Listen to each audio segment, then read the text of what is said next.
Salmo 30, versículo 5. Um texto muito conhecido.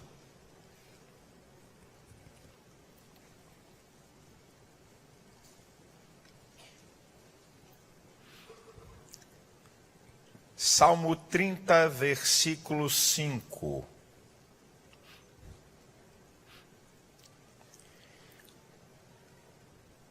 Eu fico com a segunda parte do texto, mas vou ler o versículo todo. Porque a sua ira dura só um momento, no seu favor está a vida. O choro pode durar uma noite, mas a alegria vem pela manhã. O choro pode durar uma noite, mas a alegria vem pela manhã. Eu quero trazer uma palavra para vocês sobre construindo o meu futuro. Isso é, cada um construindo o seu futuro. Alguém diga, será que isso é possível? A gente não tem domínio nem do hoje, pastor. Como é que a gente vai ter domínio do amanhã? Se nem do hoje a gente tem domínio. A gente pelo menos não domina, mas entende o momento.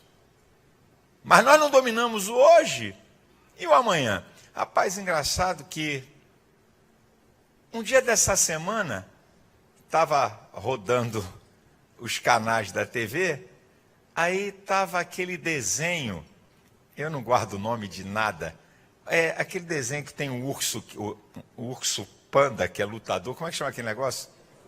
Kung Fu Panda. É Kung Fu Panda. Rapaz, na hora que eu liguei, que eu passei, tem lá um mestre, que é uma tartaruga, parece que é o mestre dos mestres, né?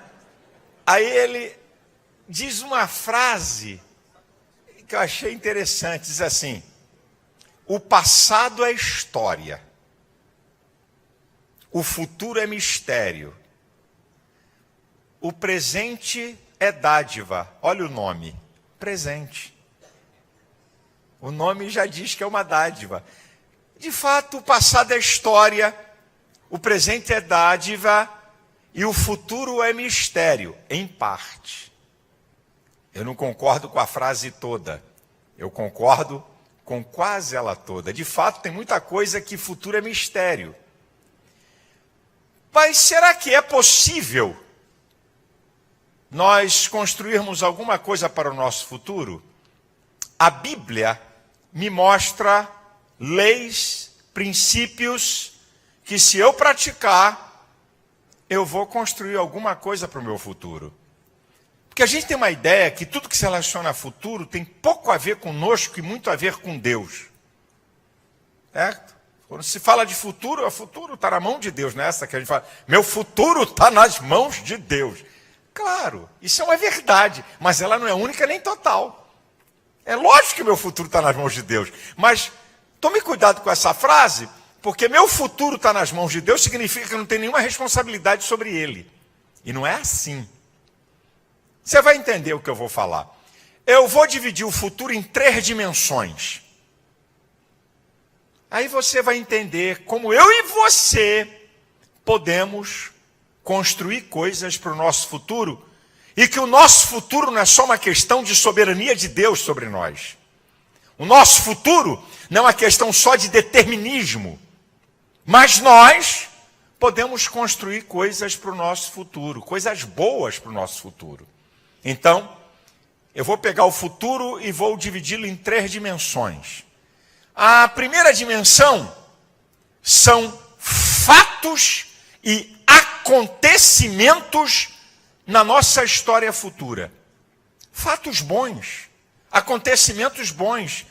Não estou falando de tempo, se o futuro pode ser amanhã, esse futuro pode ser semana que vem, esse futuro pode ser mês que vem, pode ser ano que vem, ou daqui a 10 anos ou 5 anos. Fatos e acontecimentos que podem ser produzidos pelas minhas atitudes no presente, obedecendo leis e princípios da Bíblia. Na primeira dimensão, eu estou falando de fatos, ok? De acontecimentos. Fatos e acontecimentos, coisas que podem acontecer no nosso futuro, fruto de nossas atitudes. Você quer ver? Olha como é que a Bíblia fala. Em Josué, capítulo 3, versículo 5, o Senhor manda uma mensagem dizendo assim: santificai-vos hoje, porque amanhã eu farei maravilhas. Aqui começa uma dica. Olha o que diz o texto. Você se santifique hoje, para amanhã é futuro. O futuro pode ser qualquer tempo imediato que está na nossa frente. E amanhã farei maravilhas. O que é maravilha? É algo extraordinário, incomum, inusitado e sobrenatural. Então, meu irmão, aqui está a primeira dica. Você quer que o teu futuro tenha maravilhas? Se santifique hoje. Nós queremos fórmulas mágicas. E nós pensamos que só tem coisa a ver com o futuro sobre semeadura. Até vou falar daqui a pouco. Não. Falou em futuro? Não, é semeio uma oferta para no futuro eu receber e tal. Não, mas não é só isso não. Está aqui o texto. Se santifique hoje, porque amanhã vão acontecer fatos maravilhosos. E aconteceu mesmo. O povo se santificou e o Jordão foi aberto. Quem sabe que o que está faltando para a minha vida e para a sua vida é uma vida mais santa. Isso significa mais longe do pecado e mais perto de Deus, para que num futuro bem próximo, maravilhas se manifestem na nossa vida, na nossa família e na nossa igreja. Aqui, meu irmão, não estou forçando barra, não estou forçando o texto. Você quer ver? Uma outra coisa que pode produzir fatos e acontecimentos no seu futuro bons. Quando o povo chegou diante do mar, Êxodo capítulo 14, depois você vê, não agora, o versículo 13, o 20, 21, o 24, o 27 desse capítulo vai dar a síntese do que eu vou te falar. O povo estava com medo, o mar na frente, Faraó atrás, aí Moisés vai dizer uma palavra: vede o livramento que o Senhor vos dá. Os egípcios que hoje vocês estão vendo, vocês nunca mais vão ver. Você sabe o que Moisés está dizendo? Veja pela fé hoje a vitória de amanhã. Porque toda aquela noite soprou um vento e foi pela manhã que Israel atravessou e que Faraó veio atrás. Não aconteceu naquela hora. Na verdade, o que ele está dizendo é o seguinte: creia hoje para que Deus realize algo no amanhã. Creia, meu irmão, use a sua fé. Você pode estar atravessando qualquer tipo de tempestade ou de dia mau, mas creia que vem vitória, creia que vem bonança, creia que vem resposta, que acontecimentos bons vão se manifestar no seu futuro. Olha o que Deus faz com Abraão. Ele utiliza para produzir isso em Abraão. No capítulo 15, versículos 5 e 6 de Gênesis, Abraão estava desanimado, o tempo passando, Deus tira Abraão da tenda, olha para as estrelas, vê se pode contar. Assim será a sua descendência. E o versículo seguinte diz que Abraão creu, e isto lhe foi imputado por justiça. Isso é, quando ele creu, ele lá no seu futuro determinou a vitória. Se você crê hoje, a coisa pode estar feia hoje, mas no seu futuro, a sua fé pode decretar a vitória e a derrota de Satanás. Nós podemos produzir coisas boas para o nosso futuro. Eu estou falando de fatos e de acontecimentos. Está aqui a prova, está aqui a Bíblia. A fé pode determinar no seu futuro uma grande bênção, uma resposta, um milagre, algo de Deus. Você quer ver em terceiro lugar, nessa primeira dimensão acerca do futuro? Eu posso produzir coisas boas, acontecimentos e fatos bons no meu futuro, através de quê? Você lembra que a cidade estava cercada o exército cercou fome extrema na terra. Até criança foi morta para dividir, para comer mãe, e uma matou o filho, comeram as duas, depois a outra não quis dar o filho, foi um rebu, o rei ficou louco, chama o profeta, quer passar o rodo no profeta. Aí no capítulo 7, versículo 1 de 2 Reis, diz assim: ouvi a palavra do Senhor. Amanhã, a quase essas horas, haverá aqui uma medida de farinha por um ciclo e 2 medidas de cevada por um ciclo. O capitão, que era o assessor do rei, diz assim: se abrissem as janelas dos céus, isso poderia acontecer? O profeta não deixou barato. Você não creu? Você não participa. Olha o que ele está dizendo: ouvi a palavra do Senhor. A palavra do Senhor. E no versículo 18, o que ele falou aconteceu. Quando o exército fugiu, os leprosos vieram e os despojos ficaram, e chegou a comida. Então aqui tem uma dica para mim e para você, que podemos ter fatos e acontecimentos no nosso futuro, se crermos no poder da palavra do Senhor. O poder da palavra do Senhor. Se você crê nessa palavra, se você crê que a Bíblia é a verdade, que Deus vela em fazer cumprir o que Ele fala, as promessas dessa palavra poderão se manifestar em qualquer tempo do seu futuro. Em quarto lugar, ainda nessa dimensão, ele volta a falar da palavra quando vamos ler em 2 Crônicas, capítulo 20, do versículo 15 ao 20, quando você sabe da história. Jerusalém estava cercada, Judá estava cercada pelos moabitas, amonitas da montanha de Seir, eram como areia. Josafá estava tremendo na base, o rei, o povo com medo, Deus manda um profeta. E o profeta chega diante de Jerusalém, do povo e do rei, e diz assim: olha, vocês não precisam ficar com medo. Essa peleja não é de vocês. Amanhã vocês vão descer a eles. Eles sobem pela ladeira de Ziz e vocês vão encontrá-los no fim do vale de fronte do deserto de Jeruel. Você sabe o que Josafá e o povo vão fazer? Primeiro, eles dão atenção à palavra do Senhor, que eu acabei de falar. Mas eles vão fazer mais 2 coisas.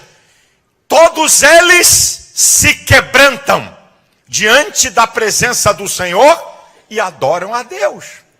Ao se quebrantarem diante da presença do Senhor e adorarem a Deus, produziram no seu futuro a vitória sem levantar uma espada, sem levantar uma arma. Quem sabe, meu irmão, ao invés de você murmurar, ao invés de você reclamar, ao invés de você ficar com cara emburrada, porque Deus não fez, porque a porta não se abriu, porque eu estou passando isso, eu te aconselho você se quebrantar diante de Deus, abrir a tua boca e adorar o Rei dos Reis, o Senhor dos Senhores, que lá no seu futuro vai ser produzido fatos e acontecimentos vitoriosos.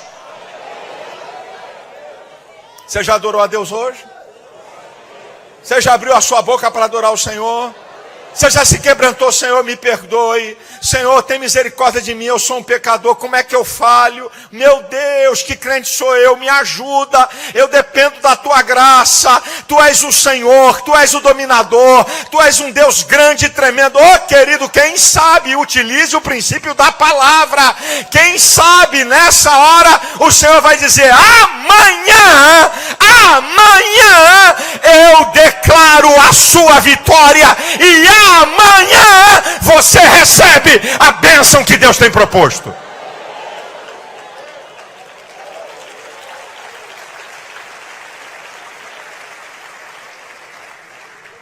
O que é que nós, no presente, podemos construir para o nosso futuro?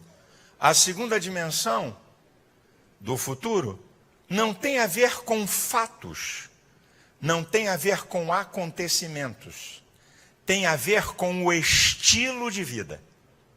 Aí mudou. Uma coisa são fatos, acontecimentos. Um fato que acontece, ou que vai acontecer daqui a 3 meses, daqui a 6 meses, uma vitória, um milagre daqui a 1 ano, ou semana que vem, isso são fatos. Mas agora eu não estou falando de fatos, agora eu estou falando do cotidiano. Eu estou falando do estilo de vida, do que acontece na história da nossa vida no futuro. Será, pastor? Será que nós podemos produzir um estilo de vida para o nosso futuro? Um estilo de vida vitorioso, um estilo de vida abençoado? Sim, sim, senhor. Sim, senhor, sim, senhora. Podemos? É só a gente ir para a palavra. Quando o Senhor Jesus diz acerca do seu reino, em Marcos 4, 26, que o reino de Deus é comparado a um homem que saiu a semear e sem saber como aquela semente cresceu e frutificou, ele está dando uma dica. É que a semeadura que você faz no presente não é apenas para uma colheita. Quando você planta uma semente, vai nascer uma árvore. Aquela árvore não produz uma colheita. Ela produz várias colheitas, e dependendo do fruto, ela produz várias colheitas num ano, ou uma colheita, ou 2, ou 3, ou 4, depende de cada fruto, do que ramo você semeou. Mas a verdade é que você não tem uma colheita, você tem colheitas. Então o que nós estamos plantando hoje para termos colheitas boas na história da nossa vida? Já não é fato, já não é um momento, já não é um acontecimento, é um estilo de vida. Que tipo de colheita você quer para a sua vida? Você quer coisas boas? Trate de plantar coisas boas. Plante o amor para colher o amor na história da sua vida. Plante a bondade para colher a bondade na história da sua vida. Plante a misericórdia para colher a misericórdia na história da sua vida. Plante sementes na casa do Senhor para poder também colher esses frutos da semente que é através da sua oferta e do seu dízimo. Então, queridão, se você quer, agora não é fato, não é acontecimento, agora é estilo de vida. O estilo de vida é determinado pelo que você planta. Eu já disse em outra mensagem, se você não está satisfeito com o que você está colhendo hoje, porque a sua colheita hoje é resultado de semeaduras lá de trás, do passado. Se você não está satisfeito, então mude a sua semeadura, para que no seu futuro você possa colher coisas boas. Se você não está contente com o que você anda colhendo na sua vida, é um sinal que você tem que mudar a semeadura. Mude a sua semeadura e mude para coisas boas, para colher coisas boas. Olha como nós podemos construir um estilo de vida a partir de decisões que tomamos e de atitudes do presente. Você quer ver? A gente lê os textos e muitas vezes não vira comum. Efésios capítulo 6, do versículo 1 ao 3, conhecidíssimo. Filhos, obedecei a vossos pais no Senhor. Honra teu pai e tua mãe, que é o primeiro mandamento. Agora vem a resposta. Agora vem o resultado do estilo de vida. Para que te vá bem e você viva muitos dias sobre a face da terra. Tem duas coisas. Se hoje você honra teu pai e sua mãe, ele não está dizendo que vai acontecer uma coisa boa, ele está dizendo que você vai viver bem. Ele não está dizendo que você vai ter uns dias, é que você vai ter muitos dias de acréscimo na sua vida. É você. Você honra seu pai, você honra sua mãe. Como é que é isso? Honra teu pai, honre tua mãe, obedeça a teu pai, obedeça a tua mãe, para que tudo te vá bem. Isso é para que você tenha uma vida vitoriosa, para que você tenha uma vida de paz e de alegria, para que tudo vá bem, e você tenha muitos dias, isso é, você viver muito mais acima da média.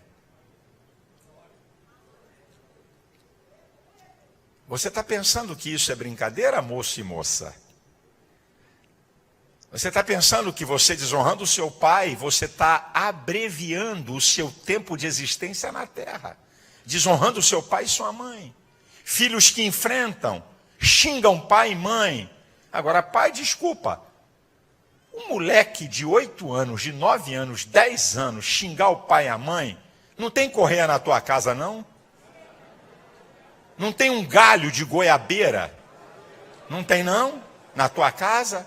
Não tem um chinelo tipo Raider, que a sola é grossa? Dá na bunda desse moleque? Hã? Dá no lombo dessa folgada que te encara? É, meu filho, olha, pode afugentar, pode dar uma dura, que não vai matar não. Você vai livrar a alma do inferno. Porque seu filho vem para a sociedade pensando que é igual a casa dele, que ele pode agredir, xingar e desrespeitar o pai e a mãe, e ele pensa que a sociedade é a mesma coisa e vai quebrar a cara. Porque a primeira agência socializadora é a nossa casa, é a família, é lá que se dá limite, é lá que se ensina respeito, é lá que se ensina submissão à autoridade. Não é aqui não, é lá na tua casa. Aqui a gente apenas confirma.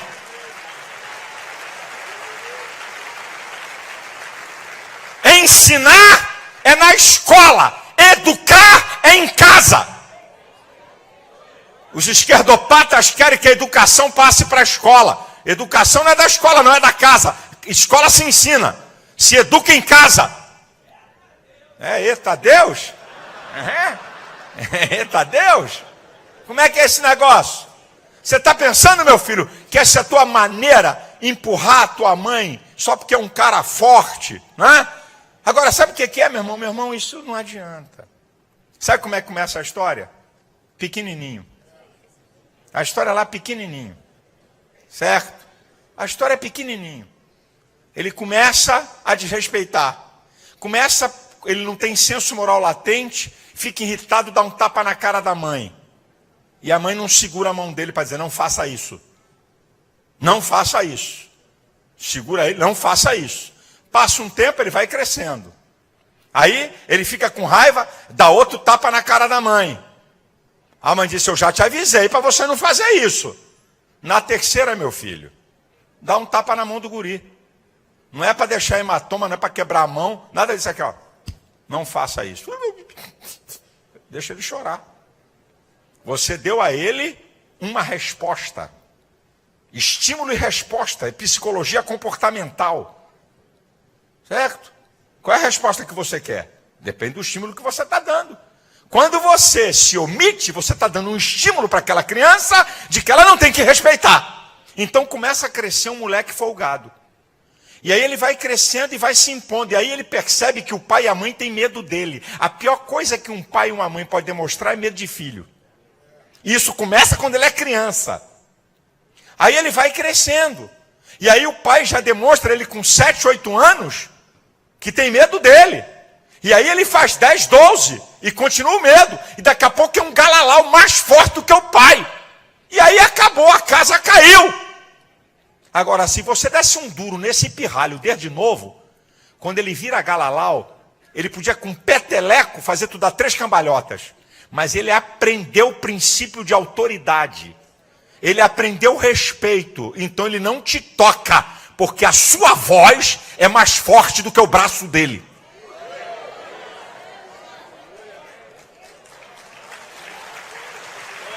A sua palavra é mais forte do que o braço do cara. E ele entende isso. Agora, eu estou falando aqui dos pais, até para você ajudá-los. Mas dos filhos, não importa se teu pai é panaca. Se não gosta de mandar, aprende a honrá-lo. Não importa que você é doutorzinho e seu pai é semi-analfabeto, é seu pai. Não interessa, é seu pai. Não estamos falando de título, de grau, de conhecimento ou de cultura. Estamos falando de leis da vida que Deus estabeleceu sob a hierarquia da família. É seu pai, a autoridade máxima na tua casa. Pode ser semi-analfabeto, pode ser ignorante, pode ser o que for. Se você quer ter bons dias, isso é um estilo de vida bom. E se você quer viver muito, honra teu pai e tua mãe. Como é que nós não podemos construir coisas para o nosso futuro? Terceiro, um texto que eu gosto. Desse texto eu tiro duas coisas que me mostram que hoje eu posso construir um estilo de vida. Tem 8 resultados, mas eu fico com 2. Dos 8, 6 são acontecimentos. E 2 é estilo de vida. É o que está no Salmo 41, do versículo 1 ao 3. E eu vou parar onde vem o estilo de vida. Bem-aventurado aquele que se compadece do pobre. O Senhor o livrará no dia mau, o Senhor o livrará. Agora vem. Será conservado em vida e será abençoado na terra. Essas duas coisas aqui não são acontecimentos, não são fatos, são estilo de vida. Está dizendo que se você ajuda o pobre, você será conservado em vida e será abençoado na terra. Não está falando de uma bênção, está falando de uma vida abençoada. Você quer ter uma vida abençoada? Você quer que o Senhor te livre da morte, te livre de pragas, de enfermidades? Você quer viver muito tempo? Se compadeça do pobre. É feliz, bem-aventurado aquele que se compadece do pobre. Quando você ajuda o pobre, quando você ouve o clamor do pobre, do necessitado, você está plantando um estilo de vida para o seu futuro abençoado e de longevidade. E mais uma. Olha, o que eu e você hoje podemos construir como estilo de vida para o nosso futuro? Eu também gosto muito desse texto, que é Provérbios 23, 17 e 18. Não tenha inveja do ímpio. Se no temor do Senhor todo dia haverá um bom futuro para você. A sua esperança não vai falhar. Se no temor do Senhor todo dia. Viva afastado do pecado todo dia. Viva da comunhão com ímpios todo dia.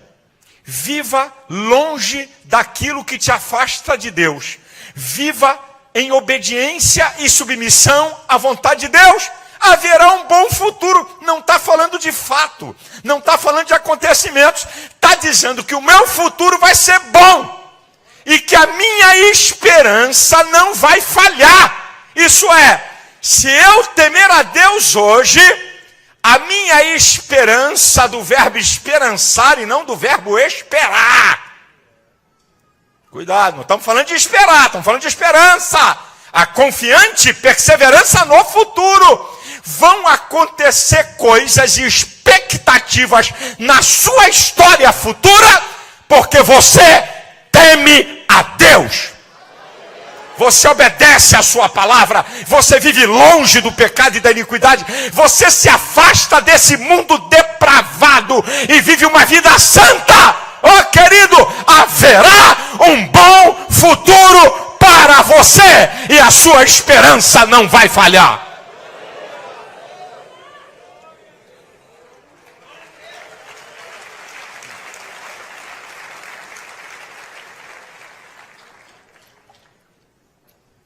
A primeira dimensão tem a ver com fatos e acontecimentos do meu futuro que eu posso produzir hoje.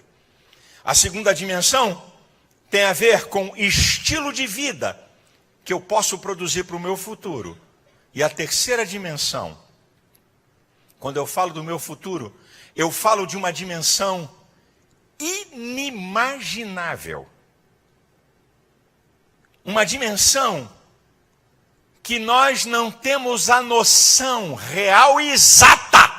Olha que coisa incrível. Hoje, eu e você, ao observarmos os princípios da palavra, podemos produzir coisas para uma dimensão do meu futuro incalculável, inimaginável. Você quer ver?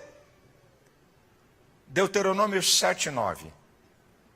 Diz que o Senhor, o Deus Todo-Poderoso, é o que diz a palavra, guarda o conserto e a misericórdia por 1000 gerações, para os que amam e guardam os seus mandamentos. Se cada geração tem 70 anos, você sabe o que ele está dizendo aqui? 70.000 anos. Deus guardando a sua geração. Ultrapassa o limite da percepção humana. Ultrapassa a tua vida futura toda. E alcança 1000 gerações suas. É a palavra, meu irmão. É a palavra. É uma dimensão de tempo inimaginável. A gente tem a ideia 70.000. Inimaginável, porque não tem ninguém aqui que viveu 70.000 anos para contar a história. Olha o que a dimensão que ele está dizendo é o seguinte: é uma dimensão infinita da existência da sua geração. Vai transpassar, vai acima, vai depois de você. Hoje, se eu guardo a palavra de Deus e amo a palavra de Deus, não apenas o futuro da minha existência, mas o futuro de gerações minhas serão abençoadas por Deus por causa dessa atitude minha hoje.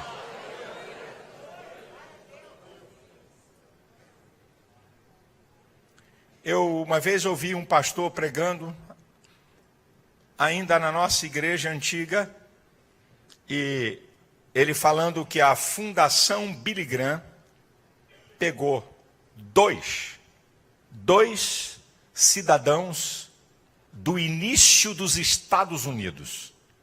Um justo, temente a Deus, servo de Deus. O outro ímpio. E vieram correndo as gerações até a presente data. Na geração do justo, tinha governadores, um presidente americano, empresários, pastores, doutores, uma geração incrível. Na geração do ímpio, ela foi extinta rapidamente. Só tinha bêbados, devassos, bandidos.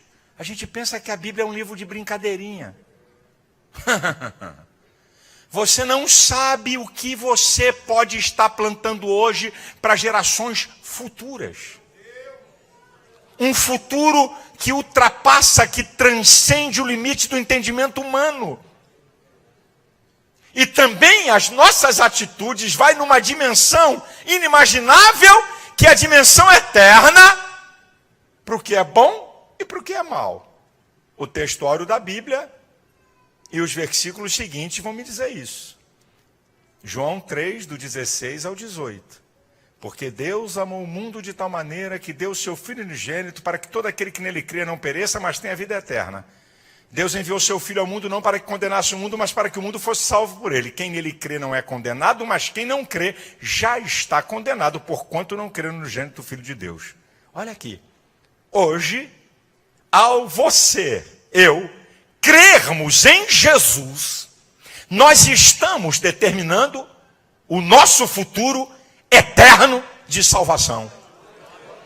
E aquele que nega Jesus está determinando o futuro eterno de condenação. A coisa é séria. Por isso que diz, ao homem está ordenado morrer uma só vez e depois segue-se o juízo. É nessa vida que você pode agora determinar o futuro da tua eternidade. Você sabe disso, eu só estou lembrando. Você sabe disso. Você hoje pode estar determinando o futuro eterno seu. Como está a sua vida? Como é que está você? A conclusão é que no tempo chamado hoje, eu determino sobre o tempo chamado amanhã, que é o meu futuro, até na dimensão eterna. No tempo chamado hoje, eu determino sobre o tempo chamado amanhã, que é o meu futuro, até na dimensão eterna. Pense o que é que você está fazendo hoje.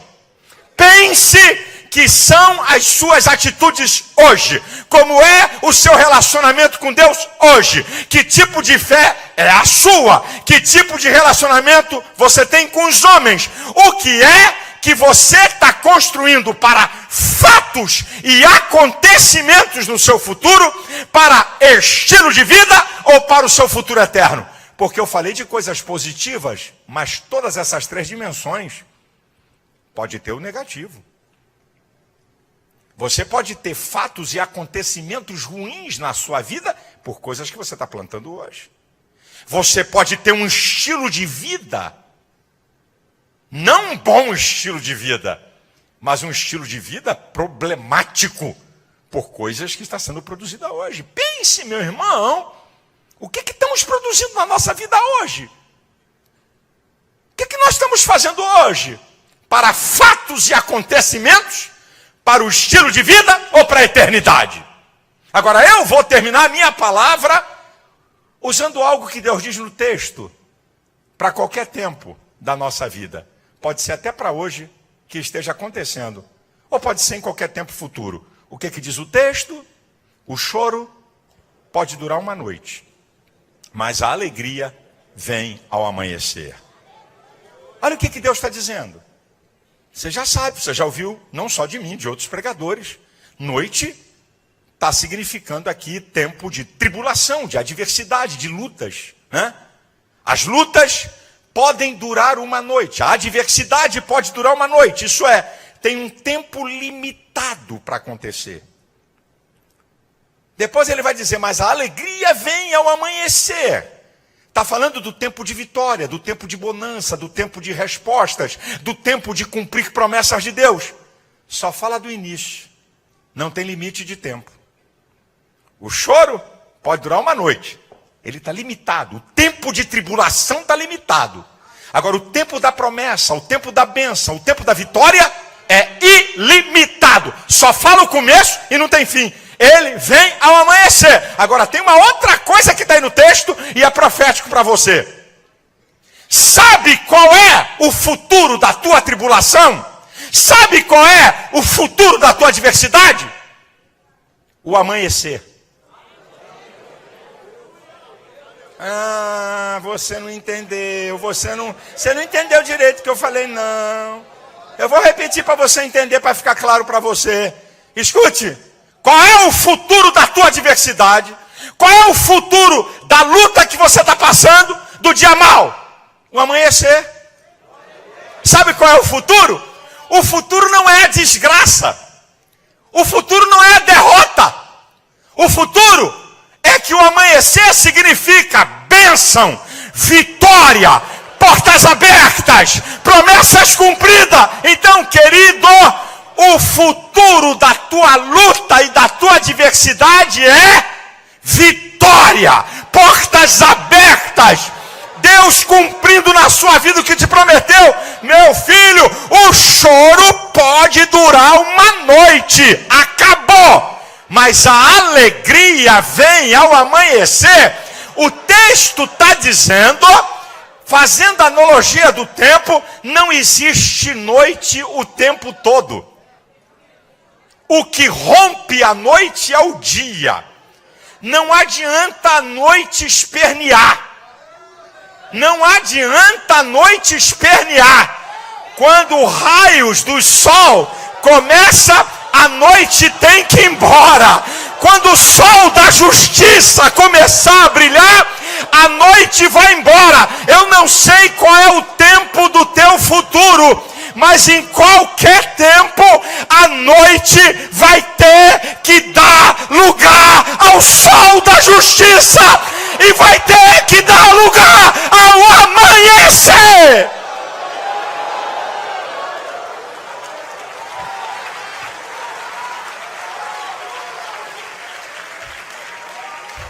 Os filmes de terror, folclóricos filmes de terror, o vampiro sabe. Ah, vampiro brasileiro. Mas o vampiro sabe que na noite ele pode operar. Já viu filme de terror? Ah, à noite o vampiro fica que fica. À noite o vampiro vira uma fera. À noite ele baba pelos cantos. À noite ele dá mordida no pescoço dos outros. À noite ele age. Mas só tem uma coisa. Quando vai começar o dia, o chifrudinho do vampiro tem que correr pro caixão, porque senão dança. Porque dia para ele é desastre. A mesma coisa essa comparação chula, mas para você entender.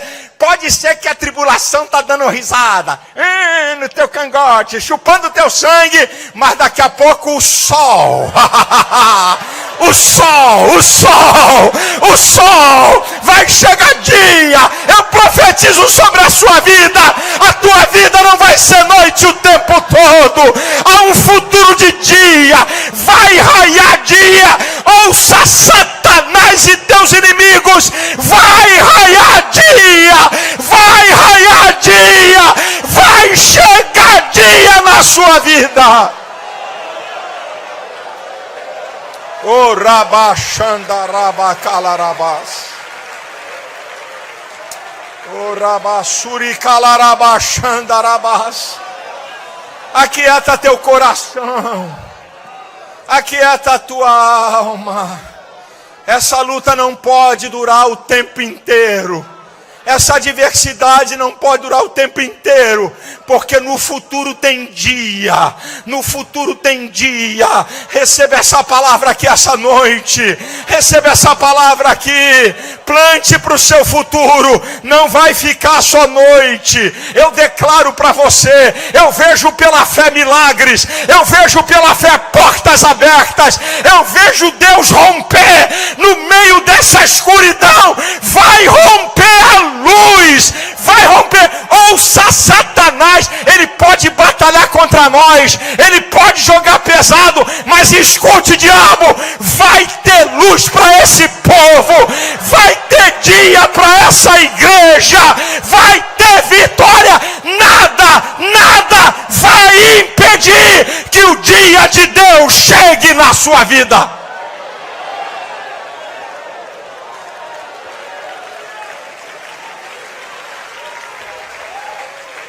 Aleluia, aleluia, aleluia, aleluia, glória a Deus, glória a Deus, glória a Deus. Exaltado seja o Senhor. Ninguém vai roubar a nossa alegria, ninguém vai roubar a nossa paz, ninguém vai roubar a tua felicidade, ninguém vai roubar as promessas de Deus para você. Abra a tua boca, meu irmão, adore a Deus. O teu futuro está nas mãos dele.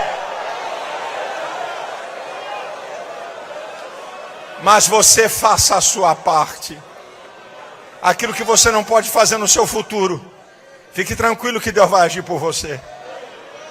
Mas o que você pode plantar para o seu futuro, então faça hoje. Faça hoje. Deus não quer que você tenha um futuro de desgraça, nem uma vida cristã miserável. Receba essa palavra, meu amado irmão. Receba essa palavra.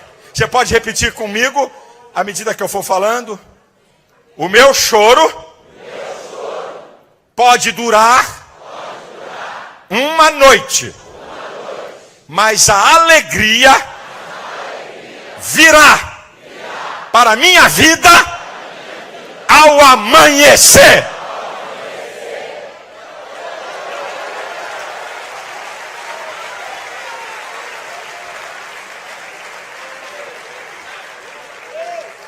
Só tem mais um detalhe.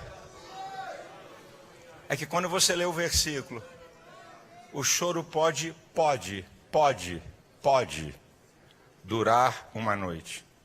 Não está dizendo que todo choro dura a noite toda. Até na noite pode parar o choro.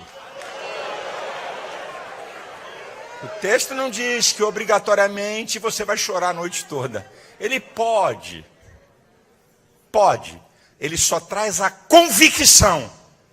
A alegria vem. Aí não é condicional. Não tem condicional. Aí tem uma afirmação. O choro pode. Tem lutas e adversidades que duram mais. Pode. Mas nem todo choro dura a noite toda. Até na noite de alguns aqui vai ter festa. Até na noite aqui de alguns vai ter festa. Até na noite vai ter júbilo e cânticos de vitória. Receba essa palavra em nome de Jesus. A igreja de pé.